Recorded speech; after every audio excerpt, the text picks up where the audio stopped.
Today we're going to talk about antennas for a minute. It's probably one of the most common questions other than what radio should I use. The next one comes in with what antenna should I use? And we're talking about Southern Oregon, where mountainous region with canyons and valleys, and the repeaters are up high in commercial sites. So that leaves us with a couple options that are really good. Number one, just a quarter wave, zero gain, simple UHF antenna. These are like 12 bucks. They're 15 bucks if you want one that's black. They're easy to find. You can get them at your local Silky Communications or Day Wireless Communications locations. They're NMO mounts, so you have an NMO mount on your roof of your vehicle, you just screw them right on. And they're fantastic, and literally right there on Antenna Farm, $12.95. Super simple. I definitely recommend those. They produce what we call kind of a less focused bubble, so they don't suffer from being too focused and not getting up high into the mountains or dealing with your vehicle at angles while you're out four-wheeling or just climbing through the mountains.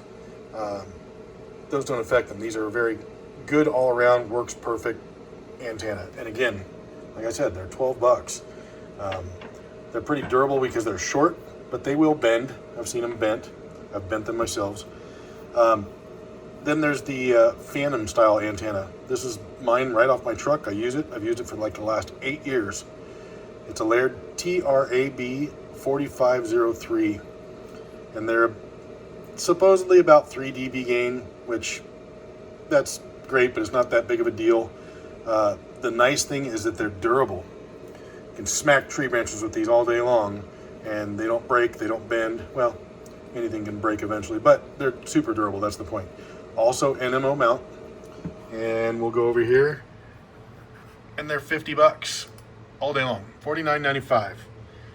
There's some cheapos out there that are copies of this. I'm not even going to say how they work or not, but I stick with Laird's brand because they're reliable and they've been proven.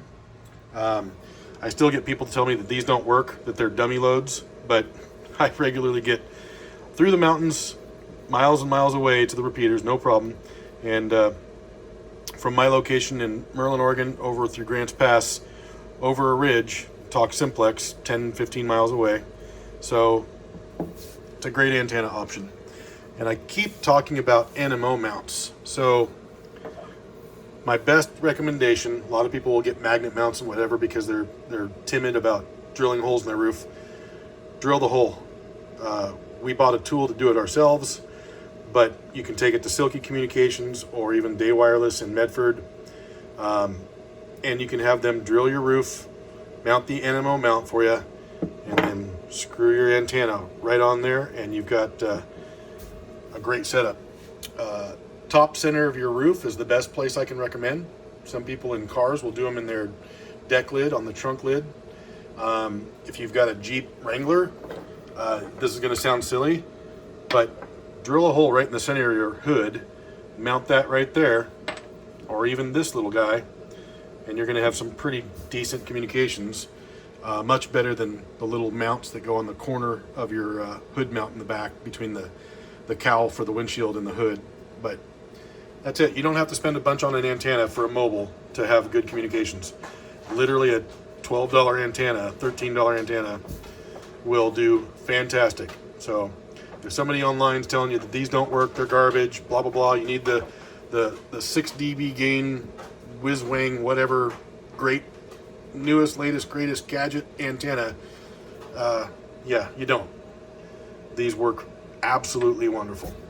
And if you look on commercial vehicles all around, the buses that take our kids to and from school, garbage trucks, everything else, this is what you're going to see. Even the city police for a long time ran these in a VHF style, which was a little bit longer. They work. That's the bottom line. The only thing I don't like about them is they don't have a spring mounted in them for bending if you hit tree branches. And again, that's why I went to this, the Phantom style Laird's. That's it, guys. Hope everything works out. Hope you're having a great weekend. Okay, I'm going to continue this a little bit. We were talking about NMO mounts. that's it. Try not to put too much of a shadow over the top of it, but just a hole drilled in the roof of your vehicle, and that little mount pushed through the hole and tightened up in there. And then it's a simple matter of threading on your antenna. Let's see if I can do this today. Yeah, the threads are going to defeat me. This is normally not a one-handed affair. There we go. All right. And we're on there.